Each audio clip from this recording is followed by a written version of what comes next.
Hello everyone, स्वागत है आप सभी का एग्जाम मार्क नर्सिंग के इस अमेजिंग प्लेटफॉर्म पे। मेरा नाम है अखिलेश चौधरी और आज हम स्टार्ट करने वाले हैं सेकेंड सेमेस्टर का एक काफ़ी इम्पॉर्टेंट सब्जेक्ट जो कि है बायोकेमिस्ट्री। तो इस चैनल पे हम बायोकेमिस्ट्री को बच्चों कंप्लीटली कवर करेंगे। जो आईएनसी द्वारा सिलेबस निर्धारित किया गया है हमारे बायोकेमिस्ट्री के सब्जेक्ट को ध्यान में रखते हुए हम उसी तरह इस चैनल पे वीडियोस अपलोड करेंगे अपने सिलेबस को फॉलो करते हुए। और ज़्यादातर जो यूनिवर्सिटीज़ हैं बच्चों, वो क्या करती हैं, आईएनसी द्वारा जो सिलेबस निर्धारित किया गया है उसी को फॉलो करती हैं। जैसे हमारा अटल बिहारी वाजपेयी मेडिकल यूनिवर्सिटी हो गया, राजस्थान की मेडिकल यूनिवर्सिटी हो गई, उत्तराखंड की हो गई, मध्य प्रदेश की हो गई, बिहार की हो गई। तो ये सारी यूनिवर्सिटीज़ क्या करती हैं, जो आईएनसी द्वारा सिलेबस निर्धारित किया गया है उसी को फॉलो करती हैं।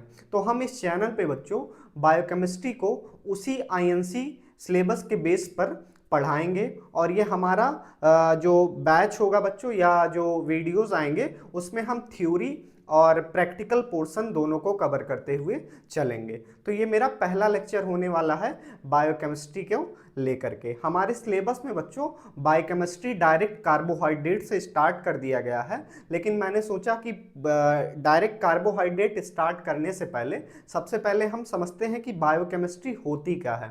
तो उसके लिए मैंने ये इंट्रोडक्टरी लेक्चर रिकॉर्ड किया है बच्चों, जो कि आपको यूट्यूब पर जल्द ही मिल जाएगा। ये एक डेमो लेक्चर होने वाला है बच्चों, क्योंकि ये जो बैच होगा बायोकेमिस्ट्री का, एक बार मैं आपको दिखा दूं।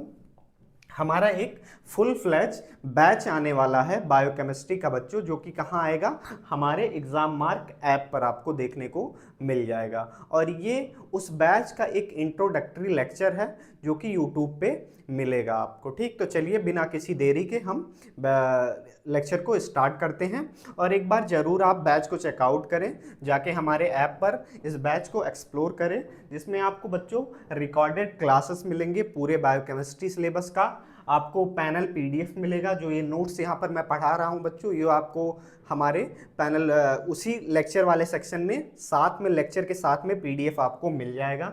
फुल लेक्चर वीडियोस मिलेंगी, जिसमें आपको 6 महीने की क्या रहेगी, वैलिडिटी रहेगी। जब तक आपका एग्जाम नहीं हो जाता है बायोकेमिस्ट्री का, तब तक के लिए वो वैलिडिटी रहेगी बच्चों।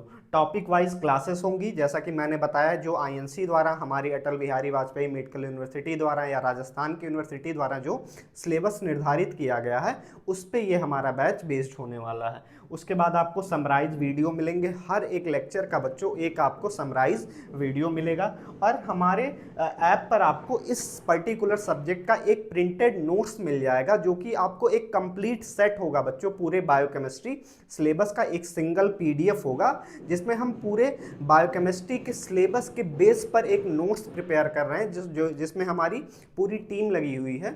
उसमें कई लोग लगे हैं जो हर एक यूनिट का एक क्रिस्प और कंसाइज नोट प्रिपेयर कर रहे हैं, जो कि आपको ऐप पर प्रोवाइड किया जाएगा बच्चों। ठीक, तो चलिए हम आज के इस इंट्रोडक्टरी लेक्चर को स्टार्ट करते हैं और मन लगाकर पढ़ते हैं बायोकेमिस्ट्री, क्योंकि बायोकेमिस्ट्री बच्चों एक काफ़ी इंपॉर्टेंट सब्जेक्ट है हमारे नर्सिंग के पर्पस से, हमारे मेडिसिन के पर्पस से, और पूरे मतलब मेडिसिन को समझने के लिए। ठीक, हमारी बॉडी काम कैसे करती है, हमारे बॉडी का फिजियोलॉजिकल फंक्शन कैसे होता है, अगर हमारी बॉडी में कोई वुंड होता है, कोई मेटाबॉलिक डिसऑर्डर्स होते हैं, तो उसके पीछे पैथोफिजियोलॉजी और माइक्रोबायोलॉजी जितने सब्जेक्ट्स हैं बच्चों, उससे क्या होता है, इसका एक कंबाइन अप्रोच होता है। ठीक, तो बायोकेमिस्ट्री क्या करती है, सारे सब्जेक्ट को कनेक्ट करके एक हमें रिजल्ट दिखाती है। ठीक, तो हमारी बॉडी काम कैसे कर रही होती है। ठीक, तो सबसे पहले देखते हैं बायोकेमिस्ट्री होती क्या है बच्चों। ठीक, तो बायोकेमिस्ट्री क्या है, एक ब्रांच है किसकी, साइंस की, that study the chemical composition and chemical process occurring in a living organism. ठीक, तो बायोकेमिस्ट्री बच्चों एक ब्रांच है किसकी, साइंस की। ठीक, जैसे साइंस में हम समझते हैं कि चीजें क्यों हो रही हैं, कैसे हो रही हैं। ठीक, तो बायोकेमिस्ट्री भी उसी का एक ब्रांच होता है, जिसमें हम समझते हैं कि हमारी बॉडी के अंदर जितने भी केमिकल रिएक्शन हो रहे हैं, अब हमारे बॉडी के अंदर जो केमिकल रिएक्शंस होते हैं बच्चों, उनको हम क्या बोलते हैं, बायोलॉजिकल रिएक्शंस बोलते हैं। बायोलॉजिकल रिएक्शंस क्यों बोलते हैं, क्योंकि वो एक लिविंग बॉडी के अंदर हो रहे हैं, ठीक। तो जब किसी लिविंग बॉडी के अंदर कोई रिएक्शन होता है तो उसको हम लिविंग रिएक्शंस बोलते हैं या फिर बायोलॉजिकल रिएक्शंस कहते हैं। तो बायोकेमिस्ट्री हमारा एक ब्रांच है साइंस का जो कि फोकस करता है केमिकल की स्टडीज में, केमिकल रिएक्शंस में, या फिर कहें बायोलॉजिकल रिएक्शंस में, जिसमें हमारा मेटाबॉलिज्म आता है, डाइजेशन आता है, एब्जॉर्प्शन आता है और हजारों प्रकार के रिएक्शंस जो कि हमारे बॉडी में हो रहे हैं, हमारे इस बॉडी को ग्रो करने के लिए, हमारे बॉडी को बीमारियों से बचाने के लिए, हमारे बॉडी में अगर कोई इंजरी हो गई है तो उससे कोप अप करने के लिए, रिकवरी के लिए, या फिर हम कोई ड्रग ले रहे हैं तो उस ड्रग का काम कैसे होना है हमारी बॉडी में, मैकेनिज्म ऑफ एक्शन क्या होगा, फर्स्ट पास मेटाबॉलिज्म क्या होगा, एब्जॉर्प्शन कैसे होगा, उसके पीछे क्या क्या ट्रांसपोर्टर्स काम करेंगे, क्या उसका एक्शन आएगा, इन सभी रिएक्शंस को हम समझते हैं हम अपनी किसमें, बायोकेमिस्ट्री के सिलेबस में। और अगर हम स्पेसिफिकली बात करें नर्सिंग की, तो नर्सिंग में बच्चों हम बायोकेमिस्ट्री के फंडामेंटल्स को सीखते हैं कि हमारी बॉडी फंडामेंटली मतलब बेसिक लेवल पर काम कैसे कर रही है, ठीक। तो आगे हम देखने वाले हैं कि नर्सिंग लेवल पर बायोकेमिस्ट्री कहाँ फोकस करती है, और हम ओवरऑल भी समझेंगे कि मेडिसिन में क्या इंपॉर्टेंस है बायोकेमिस्ट्री की, ठीक। तो जैसे आप अपने इस स्क्रीन पर बच्चों एक रिएक्शन देख रहे होंगे, ठीक। ये क्या है, एक प्रकार का सेल है, ठीक। अब ये ह्यूमन सेल हो सकता है और प्लांट सेल भी हो सकता है, लेकिन मैंने ह्यूमन सेल लिया, ठीक। तो ये एक सेल है और इस सेल के अंदर मैंने एक ऐसे जनरल सा रिएक्शन दिखाया है। इस रिएक्शन का कोई मतलब नहीं है, मैंने बस समझाने के लिए ये रिएक्शन लिया है, ठीक। तो देखिए एक सेल है, सेल के अंदर कोई भी जब न्यूट्रिशन जाता है बच्चों तो उसमें क्या होता है, उसका एक चेंज होता है। और चेंज कैसे होता है, चेंज इस तरीके से होता है कि किसी रिएक्शन के फॉर्म में। और वो रिएक्शन क्यों जरूरी होता है, अब देखिए हमारे इस सेल को फंक्शन करने के लिए एटीपी की जरूरत होती है और कहें तो कि एनर्जी की जरूरत होती है। तो किसी भी न्यूट्रिशन से एनर्जी को निकालने के लिए कुछ प्रोसेसेस होती हैं, ठीक। तो वो प्रोसेसेस कहाँ होती हैं, हमारे सेल्स के अंदर होती हैं, जिससे कि उस न्यूट्रिशन से, उस मॉलिक्यूल से हम क्या कर सके, एटीपी को निकाल सके और उस एटीपी को अल्टीमेटली यूज कर सके अपने ग्रोथ के लिए, डेवलपमेंट के लिए, मेंटेनेंस के लिए, रिकवरी के लिए, या फिर और भी जितने फिजियोलॉजिकल फंक्शंस हैं हमारी बॉडी में उसको करने के लिए, ठीक। तो अब ये रिएक्शन को हम कहाँ समझते हैं, इसी बायोकेमिस्ट्री में समझते हैं। इस सेल के अंदर जितने भी रिएक्शंस हो रहे होंगे बच्चों, वो हम कहाँ पढ़ेंगे, बायोकेमिस्ट्री में पढ़ेंगे, ठीक। तो इसमें कैटाबॉलिज्म होता है, एनाबॉलिज्म होता है, डाइजेशन होता है, एब्जॉर्प्शन होता है, और हर एक पर्टिकुलर जैसे कार्बोहाइड्रेट हो गया, प्रोटीन हो गया, फैट हो गया, लिपिड हो गया, न्यूक्लिक एसिड हो गया, एंजाइम हो गया, और बॉडी के जो इन्वेस्टिगेशंस होते हैं जैसे सीबीसी, केएफटी, एलएफटी, और हमारा डायबिटीज़ में जैसे HbA1c हो गया, और भी रैंडम ब्लड शुगर्स हो गए, ये सारी चीज़ों के पीछे कौन से रिएक्शंस काम करते हैं और हर एक वैल्यू का क्या इंपॉर्टेंट होता है। जैसे अब हम क्या देख लें, LFT देख लें, ठीक, लीवर फंक्शन टेस्ट देख लें। तो लीवर फंक्शन टेस्ट में कुछ मार्कर होते हैं, जैसे SGOT होता है, SGPT होता है, ALP होता है, AST होता है।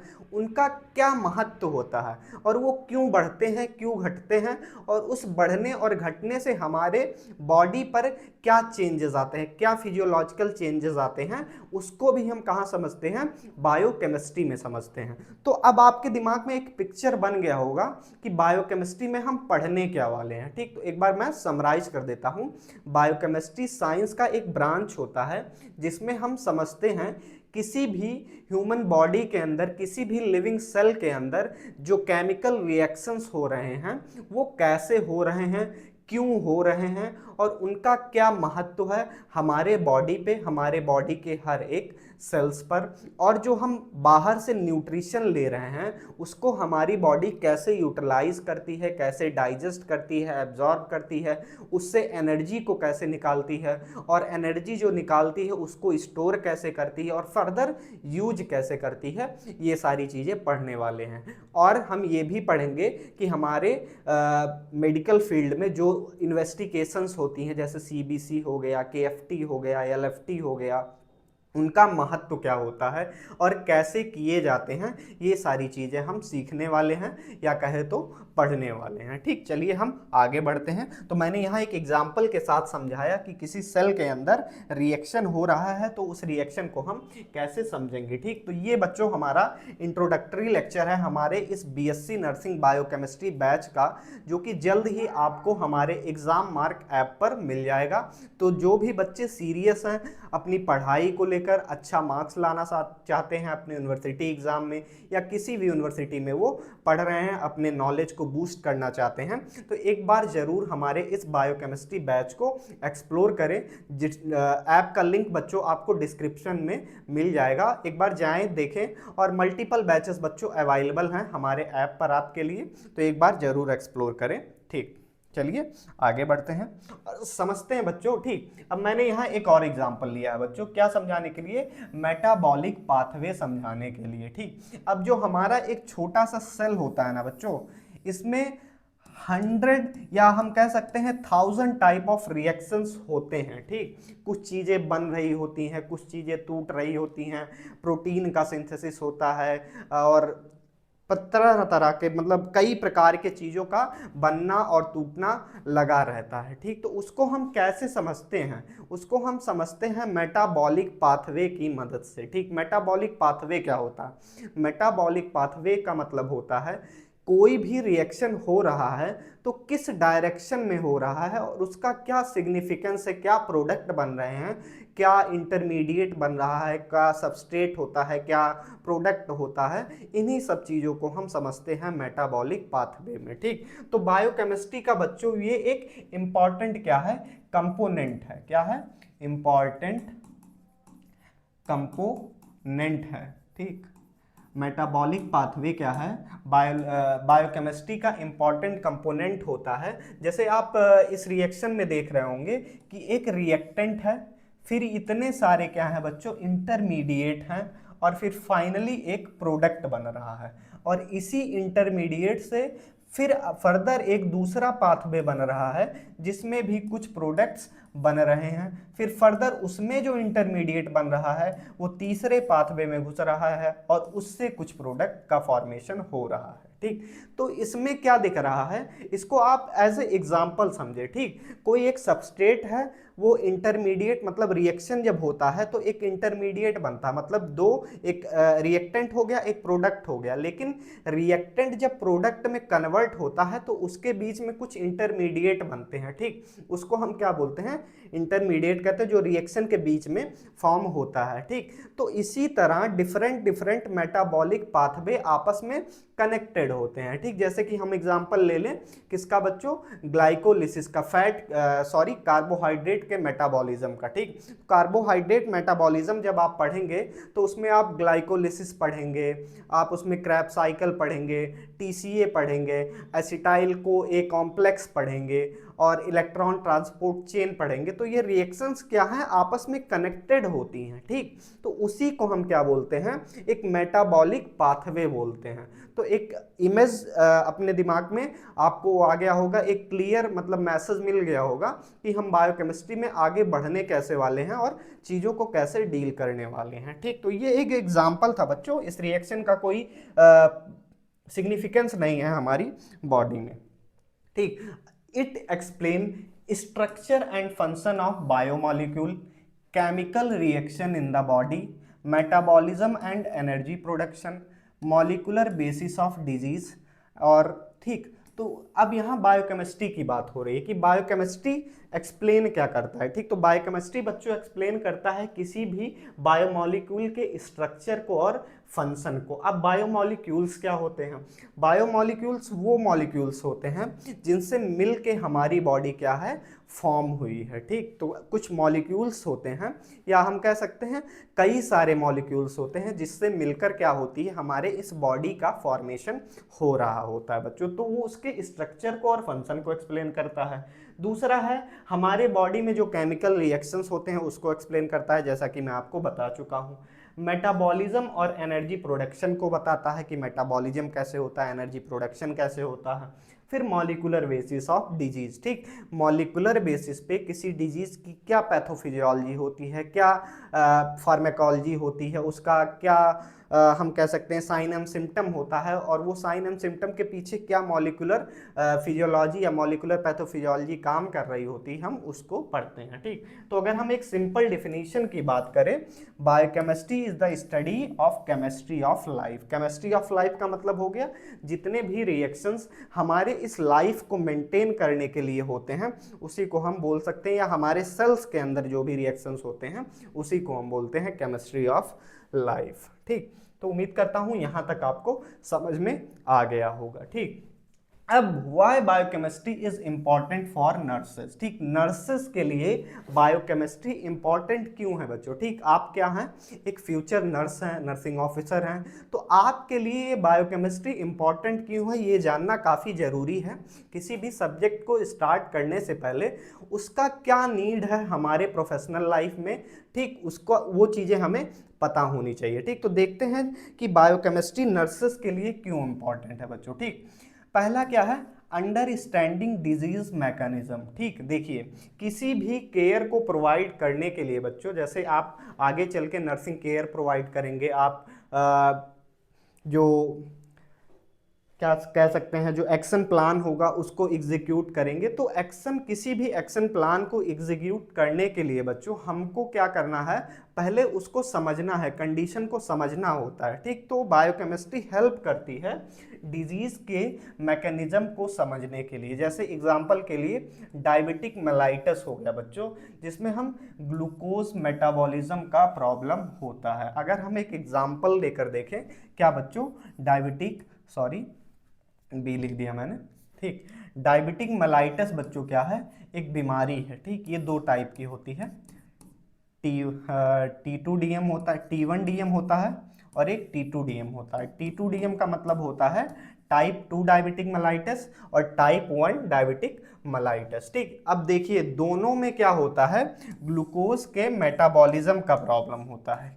किसका प्रॉब्लम होता है, ग्लूकोज के मेटाबॉलिज्म का प्रॉब्लम होता है बच्चों, ठीक। लेकिन इसमें थोड़ा सा डिफरेंट होता है बच्चों, ठीक। जो हमारा दोनों में हालांकि क्या होगा, ग्लूकोज का लेवल हमारे बॉडी में बढ़ जाएगा, ठीक। तो हम डायबिटीज का एग्जांपल लेके समझ रहे हैं कि उसके पीछे क्या प्रॉब्लम है, ग्लूकोज के मेटाबॉलिज्म का प्रॉब्लम है। हालांकि टाइप 1 डायबिटीज में क्या होता है, एब्सोल्यूट डिफिशियंसी होती है किसकी, इंसुलिन की। टाइप 2 डायबिटीज में क्या होता है, एब्सोल्यूट डेफिशिएंसी नहीं होती है, या तो इंसुलिन का प्रोडक्शन कम हो जाता है या फिर जो हमारे रिसेप्टर्स होते हैं इंसुलिन के लिए वो क्या हो जाते हैं, डिसेंसिटाइज हो जाते हैं। मतलब जो इंसुलिन के लिए रिसेप्टर हमारे सेल्स पे प्रेजेंट होते हैं वो सही से काम नहीं कर पाते हैं, ठीक। तो ये एक एग्जाम्पल है बच्चों किसी डिजीज के पीछे के मैकेनिज्म को समझने के लिए, ठीक। तो हमने एग्जाम्पल से समझा डायबिटिक मेलाइटिस, जिसमें किसका प्रॉब्लम है, ग्लूकोज मेटाबॉलिज्म का प्रॉब्लम है, जिसके पीछे दो रीजन हो सकता है बच्चों, या तो इंसुलिन का प्रोडक्शन कम हो जाए या तो इंसुलिन के जो रिसेप्टर हैं वो काम करना बंद कर दे। ये हमारा कहाँ होता है, टाइप 2 डायबिटिक मेलाइटिस में होता है। टाइप 1 डायबिटिक मेलाइटिस में क्या होता है कि इंसुलिन का एब्सोल्यूट प्रोडक्शन कम हो जाता, मतलब इंसुलिन हमारे बॉडी में बनता ही नहीं है, और ये कंजेनाइटल होता है और ये एक्वायर्ड होता है बच्चों, ठीक। तो ये एक एग्जाम्पल हो गया। जॉन्डिस, बिलीरुबिन मेटाबॉलिज्म डिसऑर्डर, जैसे जॉन्डिस में क्या होता है बच्चों, बिलीरुबिन मेटाबॉलिज्म डिसऑर्डर होता है, जब हमारे बॉडी में एक्सेसिव हीमोलिसिस होने लगता है। हीमोलिसिस क्या होता है, जो आरबीसीज होती हैं बच्चों वो क्या करने लगती हैं, रप्चर करने लगती हैं और उनका डेथ हो जाता है, ठीक। तो उस कंडीशन में हमारे बॉडी में बिलीरुबिन का प्रोडक्शन बढ़ जाता है, और जब वो हमारा लीवर उस बिलीरुबिन को मेटाबोलाइज नहीं कर पाता है, मतलब बॉडी से बाहर नहीं निकाल पाता है बाइल के फॉर्म में, तो हमारे बॉडी में डायरेक्ट और इनडायरेक्ट फॉर्म में क्या होती हैं, अकुमुलेट होने लगती हैं। तो उस कंडीशन में हमें क्या होता है, जॉन्डिस हो जाता है। तो जॉन्डिस के पीछे किसका प्रॉब्लम है, बिलीरुबिन मेटाबॉलिज्म का प्रॉब्लम है, ठीक। दूसरा क्या है बच्चों, दूसरा है इंटरप्रिटेशन ऑफ लेबोरेटरी रिपोर्ट्स, जिसमें nurse must understand blood glucose, serum cholesterol, haemoglobin, liver function test. जैसा कि मैंने आपको बताया था कि बायोकेमिस्ट्री में हम इन्वेस्टिगेशंस को समझते हैं बच्चों, ठीक। अब किसी एक नर्स को इन्वेस्टिगेशन की अंडरस्टैंडिंग या हम कह सकते हैं समझने की क्षमता होनी चाहिए बच्चों, ठीक। तभी वो क्या कर सकती है, एक अच्छा केयर प्रोवाइड कर सकती है, अच्छा एग्जीक्यूशन कर सकती है अपने ट्रीटमेंट प्लान का, केयर प्लान का बच्चों, ठीक। तो जिसमें क्या क्या आता है, ब्लड ग्लूकोज आता है, सीरम कोलेस्ट्रॉल आता है, हीमोग्लोबिन आता है, लीवर फंक्शन टेस्ट आता है। इन सभी को बच्चों हम डिटेल में आगे पढ़ने वाले हैं। ये तो एक ब्राइफ इंट्रोडक्शन है किसका, इन्वेस्टिगेशन से रिलेटेड चीज़ों का, ठीक। तो सबसे पहले हमने पढ़ा डिजीज के पीछे क्या मैकेनिज्म है, दूसरा है interpretation of the laboratory report, तीसरा है बच्चों ड्रग एक्शन, यहाँ पर चौथा लिखा गया है, ठीक। तीसरा है drug action, drug affect the biochemical pathway, ठीक। तो एक नर्स को बच्चों बायोकेमिस्ट्री के में क्या होना चाहिए, या हम कह सकते हैं ड्रग के एक्शन की अंडरस्टैंडिंग होनी चाहिए, कोई भी ड्रग कैसे काम करती है, ठीक। तो उसके लिए बच्चों आपको बायोकेमिकल पाथवेज पता होना चाहिए कि हमारे बॉडी में जब नॉर्मल कंडीशंस होती हैं तो उस कंडीशन में जो फिजियोलॉजिकल रिएक्शंस हो रहे हैं हमारी बॉडी में उनका नॉर्मल पाथवे क्या होता है। क्योंकि जो ड्रग्स होती हैं बच्चों वो करती क्या हैं, हमारे उन्हीं नॉर्मल फिजियोलॉजिकल पाथवेज को क्या करती हैं, हैम्पर करती हैं, या हम कहें उसको क्या करती हैं, थोड़ा बहुत चेंज करा देती हैं, ठीक। तो उस कंडीशन में आपको बायोकेमिकल पाथवेज की नॉलेज होना काफ़ी ज़रूरी होता है। जैसे इंसुलिन जब हम लेते हैं कंट्रोल करता है बच्चों ग्लूकोज के मेटाबॉलिज्म को, एंटीबायोटिक क्या करता है, अफेक्ट बैक्टीरियल मेटाबॉलिक पाथवेज, ठीक। तो ये क्या है, एग्जाम्पल है बच्चों।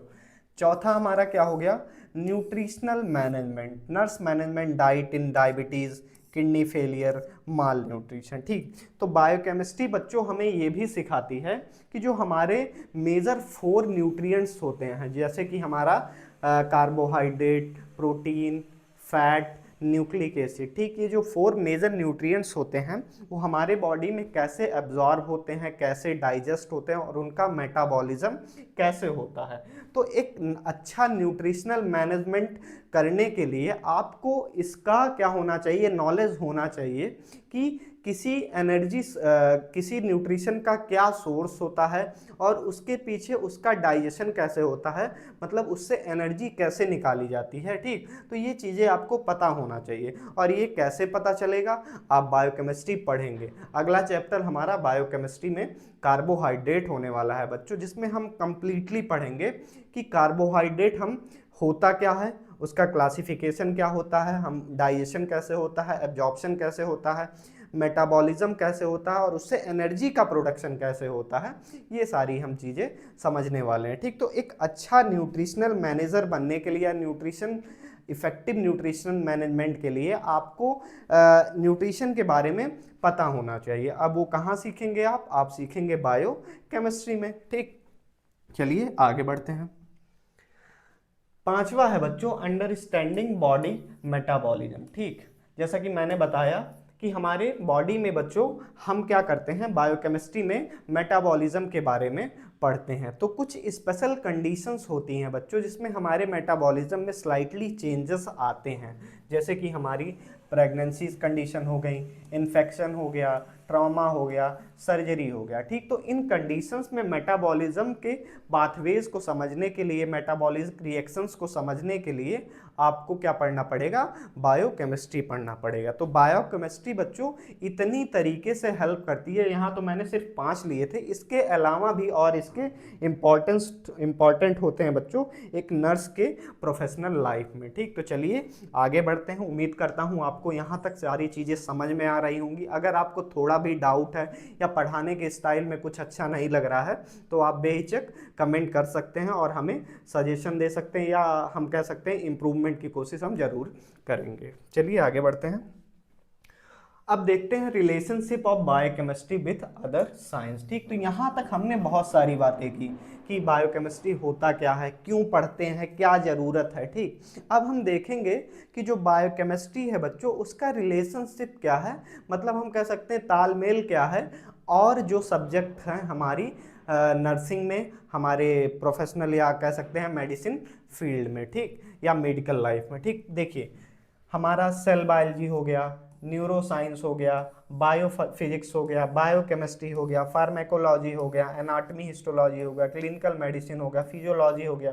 तो बायोकेमिस्ट्री क्या है बच्चों, इन सभी से क्या है, कनेक्टेड है। ठीक, तो देखिए हर एक सब्जेक्ट का अपना खुद का एक सिग्निफिकेंस होता है बच्चों। ठीक, लेकिन हम करते क्या हैं, किसी कंडीशन को समझने के लिए, किसी बीमारी को समझने के लिए हमें इन सारे सब्जेक्ट्स की नॉलेज होनी चाहिए। ठीक, और हम सारे सब्जेक्ट को एक साथ इंटीग्रेट करके कोई डायग्नोसिस बनाते हैं बच्चों। ठीक, तो सबसे पहले क्या होता है, हमें नॉर्मल फिजियोलॉजिकल चीज़ें, नॉर्मल एनाटॉमिकल चीज़ें, नॉर्मल मेटाबॉलिक पाथवेज पता होना चाहिए। ठीक, फिर जब हम इन सारी चीज़ों को समझ जाते हैं तो हमारे बॉडी में जब ऐसी कोई कंडीशन आती है, नॉर्मल से एबनॉर्मल की तरफ चेंजेस आते हैं, तो उसको हम क्या करते हैं, डिफरेंट डिफरेंट सब्जेक्ट्स को क्या करते हैं, आपस में इंटीग्रेट करते हैं और फिर हम उस डिजीज़ कंडीशन को डायग्नोस कर पाते हैं बच्चों। ठीक, तो इसी तरह जो बायोकेमिस्ट्री है बच्चों, उसका कनेक्शन डिफरेंट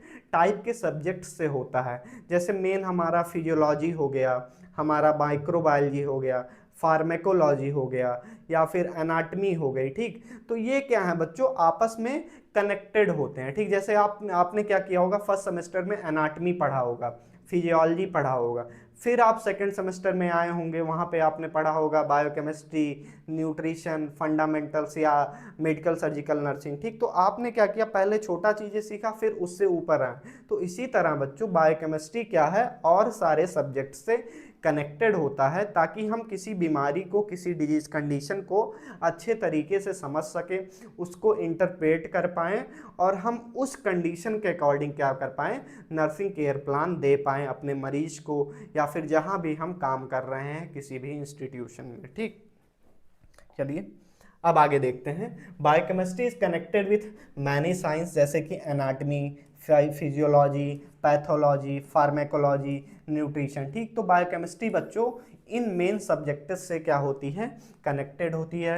एनाटमी हम स्ट्रक्चर ऑफ ऑर्गन पढ़ते हैं, फंक्शन ऑफ ऑर्गन फिजियोलॉजी में, डिजीज प्रोसेस हम पैथोफिजियोलॉजी में, ड्रग एक्शन फार्मेकोलॉजी में, मेटाबॉलिज्म ऑफ न्यूट्रिशन न्यूट्रिशन में पढ़ते हैं बच्चों। ठीक, तो बायोकेमिस्ट्री क्या, इन सारे सब्जेक्ट्स में किसका काम होता है, बायोकेमिस्ट्री का रोल होता है बच्चों। ठीक, तो इस तरीके से जो हमारा बायोकेमिस्ट्री है डिफरेंट डिफरेंट सब्जेक्ट्स से क्या है बच्चों, कनेक्टेड है। ठीक, इन सब्जेक्ट्स को अच्छे से समझने के लिए, या हम कहें बायोकेमिस्ट्री को अच्छे से समझने के लिए, आपस में क्या होना चाहिए, एक इंटीग्रेशन होना चाहिए, कोऑर्डिनेशन होना चाहिए इन सारे सब्जेक्ट्स के नॉलेज को। ठीक, तो बायोकेमिस्ट्री जैसे हमारे फार्मेकोलॉजी के नॉलेज को बूस्ट करती है, पैथोफिजियोलॉजी के नॉलेज को बूस्ट करती है, और फिजियोलॉजी हमें आनी चाहिए बायोकेमिस्ट्री को समझने के लिए। ठीक, तो ये क्या है बच्चों, एक तरह का समन्वय है हमारे डिफरेंट डिफरेंट सब्जेक्ट्स का। ठीक, अब आगे हम एक एग्जाम्पल के थ्रू समझते हैं। जैसे हमारा फूड है बच्चों, उसका डाइजेशन होगा, एब्जॉर्प्शन होगा, मेटाबॉलिज्म होगा और एनर्जी प्रोडक्शन होगा। तो अब फूड के डाइजेशन के लिए हमें थोड़ा बहुत क्या आना चाहिए, एनाटमी भी आना चाहिए, कि फूड कैसे हमारे गट में जाता है, कैसे क्या होता है, ये चीज़ें पता होना चाहिए। फिर उसके एब्जॉर्प्शन को समझने के लिए हमें फिजियोलॉजी की नॉलेज होनी चाहिए, हालांकि हम बायोकेमिस्ट्री में भी एब्जॉर्प्शन पढ़ने वाले हैं। फिर मेटाबॉलिज्म होता है, एनर्जी प्रोडक्शन होता है, और इसी में एक कोई बीमारी आ जाए, ठीक, तो इन्फेक्शन भी हो सकता है। तो हम क्या कर रहे हैं, एक इंटीग्रेशन की तरह पढ़ रहे हैं बच्चों। ठीक, तो ये एग्जाम्पल हो गया इंटीग्रेशन का। ठीक, अब हम एक बार components of the human body देख लेते हैं बच्चों, क्योंकि ये काफ़ी ज़रूरी है, आपको पूरे बायोकेमिस्ट्री में ये चीज़ें देखने को मिलेंगी। ठीक, तो अगर हम ह्यूमन बॉडी की बात करें बच्चों, तो उसमें अप्रॉक्स 62% क्या होता है, वाटर होता है, 16% प्रोटीन होता है, 1% कार्बोहाइड्रेट एंड 16% क्या होता है, फैट होता है बच्चों। और कुछ मिनरल्स होते हैं, जैसे potassium, sulphur, sodium, chlorine, magnesium, जिनका परसेंटेज आपको स्क्रीन पे दिख रहा होगा। और इसी तरह बच्चों oxygen 65%, carbon 18%, hydrogen 9.5%, nitrogen 3.2%, calcium 1.5%, phosphorus 1.2% और मिनरल्स टोटल कितने होते हैं बच्चों? 6% होते हैं। ठीक, तो ये क्या है? कंपोजिशन है किसका? हमारे बॉडी का। हमारे बॉडी में कौन सी चीजें कितनी पाई जाती हैं। ठीक, तो ये एक कंपोनेंट का डायग्राम था, या कह सकते हैं थोड़ा सा ग्लिम्स था। जैसे oxygen 65%, carbon 18%, hydrogen 10%, nitrogen 3%, calcium 1.5%, phosphorus 1% होता है। ठीक, तो ये आपको पता होना चाहिए। अब देखिए, यही जो मैंने एलिमेंट्स आपको पीछे पढ़ाया बच्चों, ठीक, क्या पढ़ाया? Carbon, hydrogen, nitrogen, phosphorus, sulphur, different different जो थे हमने उनको पढ़ा। अब क्या होता है, यही बच्चों आपस में कंबाइन करते हैं। These elements combine to form biomolecules. ठीक, जो हमने एलिमेंट्स पीछे पढ़े जिनका कंपोजिशन हमारे बॉडी में होता है, एक पर्टिकुलर कंपोनेंट या पर्टिकुलर परसेंट में क्या होते हैं हमारी बॉडी में प्रेजेंट होते हैं। अब यही एलिमेंट्स क्या करते हैं बच्चों? कंबाइन करते हैं, और कंबाइन करके क्या फॉर्म करते हैं? बायोमॉलिक्यूल का फॉर्मेशन कराते हैं। बायोमॉलिक्यूल्स क्या होते हैं बच्चों? हमारे बॉडी में जितने भी क्या सकते हैं कंपाउंड्स प्रेजेंट होते हैं, कंपाउंड्स या फिर केमिकल्स प्रेजेंट होते हैं, या हम कह सकते हैं स्ट्रक्चरल कंपोनेंट्स प्रेजेंट होते हैं, वो किनसे मिलकर बने होते हैं? ये मिलकर बने होते हैं बायोमॉलिक्यूल्स से। ठीक, बायोमॉलिक्यूल क्या करता है? हमारे बॉडी का या हमारे सेल का फॉर्मेशन करवाता है बच्चों। ठीक, अब इसमें मेन बायोलॉजिकल मॉलिक्यूल्स क्या क्या होते हैं? हमारा न्यूक्लिक एसिड हो गया जिसको हम डीएनए कहते हैं, लिपिड हो गया जो कि सेल मेम्ब्रेन बनाता है, हमारा कार्बोहाइड्रेट हो गया जो कि मेन एनर्जी का सोर्स होता है, प्रोटीन हो गया बच्चों जो कि हमारे बॉडी में एंजाइम का फॉर्मेशन कराता है, हमारे मसल का फॉर्मेशन कराता है और हमें ग्रोथ में, रिपेयर में हेल्प करता है। और इसके अलावा बच्चों क्या प्रेजेंट होते हैं? कुछ विटामिन्स होते हैं और कुछ मिनरल्स होते हैं बच्चों। ठीक, मिनरल्स होते हैं। इन्हीं सारी चीज़ों से मिलकर हमारी क्या बनती है? बॉडी बनती है। ठीक, तो ये न्यूट्रिशन, ये बायोमॉलिक्यूल्स काम कैसे करते हैं, इनका इंटीग्रेशन कैसे होता है, इन्हीं सारी चीज़ों को हम समझने वाले हैं। ठीक, तो 4 मेजर बायोमॉलिक्यूल्स क्या क्या है हमारे? हमारा सबसे पहले कार्बोहाइड्रेट आएगा जिसका मेन फंक्शन बच्चों एनर्जी सोर्स है। ठीक, मेन एनर्जी सोर्स होता है और हमारे बॉडी में किस फॉर्म में स्टोर्ड होता है? ग्लाइकोजन के फॉर्म में होता है। Example glucose, fructose, lactose, starch, ये सब क्या है बच्चों? हमारे कार्बोहाइड्रेट के एग्जाम्पल हो गए। अब अगर कोई क्लिनिकल एग्जाम्पल की बात करें, अगर हमारे बॉडी में लो ग्लूकोज होता है तो क्या हो जाएगा? हाइपोग्लाइसीमिया हो जाएगा। ठीक, यहाँ पर हम किसकी बात कर रहे हैं? 4 मेजर बायोमॉलिक्यूल्स की बात कर रहे हैं जो कि हमारे बॉडी में ज़्यादा मात्रा में पाए जाते हैं। सबसे पहला क्या है? कार्बोहाइड्रेट है। दूसरा क्या है बच्चों? प्रोटीन है। प्रोटीन का क्या फंक्शन होता है? Body building. जैसा कि हम जानते हैं जो हमारे मसल्स होते हैं बच्चों वो किससे मिलकर बने होते हैं? प्रोटीन से मिलकर बने हुए होते हैं। जितने भी एंजाइम्स होते हैं बच्चों वो किससे मिलकर बने होते हैं? प्रोटीन से मिलकर बने होते हैं। जो हार्मोन्स होते हैं प्रोटीन से क्या होता है? इनका फॉर्मेशन होता है। हमारी बॉडीज़ में जो एंटीबॉडीज़ बनती हैं वो कैसे बनती हैं? इन्हीं प्रोटीन से बनती हैं। ठीक, एग्जाम्पल जैसे हीमोग्लोबिन, इंसुलिन, एल्बुमिन। ठीक, क्लिनिकल एग्जाम्पल की बात करें, हमारे बॉडी में अगर लो एल्बुमिन लेवल होगा तो क्या देखने को मिलेगा? एडिमा देखने को मिलेगा। ठीक, तो एक बार मैं ये समझा देता हूँ। ये क्या है हमारा बच्चों?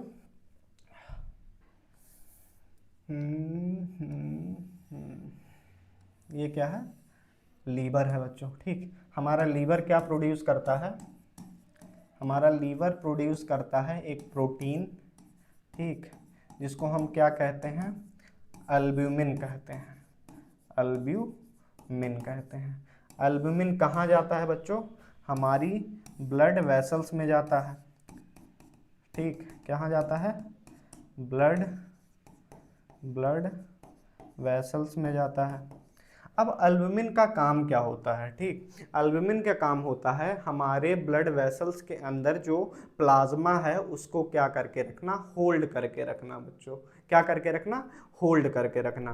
तो जब बॉडी में एल्बुमिन का अमाउंट कम हो जाएगा तो जो प्लाज्मा ब्लड वेसल में प्रेजेंट होता है बच्चों, इस ब्लड वेसल्स में जो प्लाज्मा प्रेजेंट है वो क्या करेगा, लीक आउट करने लगेगा। ठीक, क्या करने लगेगा, लीक आउट करने लगेगा।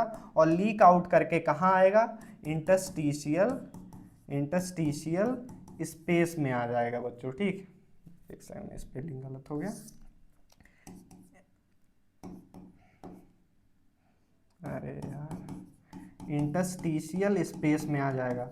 अब जब इंटरस्टिशियल स्पेस में आ जाएगा तो उस कंडीशन में क्या हो जाता है, हमें एडिमा हो जाता है। ठीक, तो यही सारे मैकेनिज्म कहाँ हम पढ़ने वाले हैं, बायोकेमिस्ट्री में पढ़ने वाले हैं। ठीक, तो दूसरा हमारा क्या हो गया, प्रोटीन हो गया।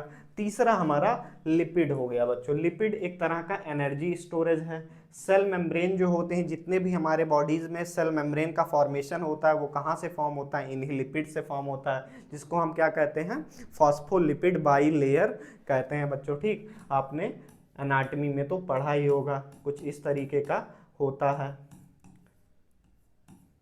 इसको हम फॉस्फोलिपिड बाईलेयर कहते हैं, जिसको हम क्या, कौन सा मॉडल कहते हैं, फ्लूइड मोज़ाइक मॉडल होता है। जो किस, ये लेयर कैसे, सेल मेम्ब्रेन कैसे मिलके बनी हुई होती है, फॉस्फोलिपिड से मिलकर बनी हुई होती है।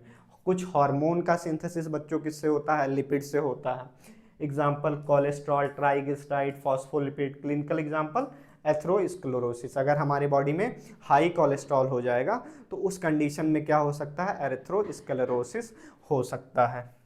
नेक्स्ट हमारा क्या है, न्यूक्लिक एसिड होता है, जिसमें हमारे जितने भी जेनेटिक इंफॉर्मेशन है वो क्या होती हैं, स्टोर होती हैं। प्रोटीन का सिंथेसिस करवाता है, टाइप डीएनए हो गया और आरएनए हो गया बच्चों। ठीक, तो ये हमारे 4 मेजर क्या हो गए, बायोमॉलिक्यूल्स हो गए। और हम क्या समझते हैं, मेटाबॉलिज्म समझते हैं, जिसमें 2 चीज़ें होती हैं, एक तो कैटाबॉलिज्म होता है, एक एनाबॉलिज्म होता है। कैटाबॉलिज्म में क्या होता है, किन्हीं एक कॉम्प्लेक्स मॉलिक्यूल को सिंपल मॉलिक्यूल में कन्वर्ट किया जाता है, जिसमें क्या होता है, एनर्जी का प्रोडक्शन होता है। एनाबॉलिज्म में क्या होता है, स्मॉल स्मॉल यूनिट को आपस में कंबाइन करके एक लार्ज मॉलिक्यूल बनाया जाता है, जिसमें हमें एनर्जी की क्या होती है, ज़रूरत पड़ती है बच्चों। ठीक, नेक्स्ट हम क्या पढ़ते हैं, metabolism means all chemical reaction occurring in the body. तो एनाबॉलिज्म और कैटाबॉलिज्म के बारे में हमने देखा है। ठीक, तो यही सारी चीज़ें हम कहाँ पढ़ने वाले हैं, बायोकेमिस्ट्री में पढ़ने वाले हैं। एटीपी के बारे में जानेंगे कि एटीपी होता क्या है, क्या सिग्निफिकेंस है इसका हमारी बॉडी में। और हम क्या समझेंगे बच्चों, application of biochemistry in medicine. ठीक, तो हमारी जो मेडिसिन है, जिसको हम क्या कह सकते हैं, मेडिसिन एक ब्रांच होती है बच्चों किसकी, हमारे मेडिकल फील्ड की, जिसमें हम क्या समझते हैं कि एक explain with example nurses see in the hospital. ठीक, तो जो क्या होता है कि बायोकेमिस्ट्री की नॉलेज हम मेडिसिन फील्ड में भी देखते हैं बच्चों, जिसमें हम डायग्नोसिस टेस्ट जाना, बायोकेमिस्ट्री हेल्प इन डायग्नोसिस, ये सारी चीज़ें तो हमने पीछे देखी है। ठीक, blood glucose, diabetes, jaundice, serum creatine, cholesterol, ये सारी चीज़ें हमने पढ़ी ली थी। ठीक, एग्जाम्पल जैसे डायबिटिक मेलाइटस हो गया। अगर हम स्कोप ऑफ बायोकेमिस्ट्री की बात करें तो clinical biochemistry, molecular biochemistry, nutritional biochemistry, genetic engineering, biotechnology. ठीक, तो यहाँ पर किसकी बात हो रही है बच्चों, स्कोप की बात हो रही है कि बायोकेमिस्ट्री और आगे फर्दर कैसे डिवाइडेड है। तो फर्दर बच्चों ये कई ब्रांच में डिवाइडेड होती है, clinical, molecular, nutritional, genetic, biotechnology, ये एडवांस लेवल पर होती हैं बच्चों। हमें क्या करना है, एक बेसिक लेवल पर बायोकेमिस्ट्री को सीखना है। ठीक, तो ये बच्चों हमारा इंट्रोडक्टरी लेक्चर था, या कहें डेमो लेक्चर था हमारे बायोकेमिस्ट्री के आने वाले बैच का बच्चों। और ये डेमो लेक्चर आपको यूट्यूब पर फ्री प्रोवाइड किया जाएगा। इसके अलावा जो लेक्चर्स आएंगे वो हमें आपको ऐप पर देखने को मिलेंगे, या हो सके बच्चों तो कार्बोहाइड्रेट्स के कुछ लेक्चर आपको यूट्यूब पर फ्री में मिल जाएं। एक बार आप पढ़ें, अगर आपको अच्छा लगे तो जाके हमारे ऐप पर बायोकेमिस्ट्री बैच को परचेज करें, ताकि आप अपने नॉलेज को बूस्ट कर सकें और एक अच्छा क्या कर सकें, नॉलेजेबल इंसान बन सकें बच्चों, जो कि फ्यूचर में आपको हेल्प करेगा किसी भी कंपटीशन एग्ज़ाम में। जब आपका बेसिक क्लियर रहेगा ना, तो आगे चल के आप चीज़ों को अच्छे तरीके से समझ पाएंगे और अच्छा कर पाएंगे अपनी लाइफ में। तो आज के लेक्चर को हम यहीं पर ख़त्म करते हैं। उम्मीद करता हूँ आपको सारी चीज़ें समझ में आई होंगी।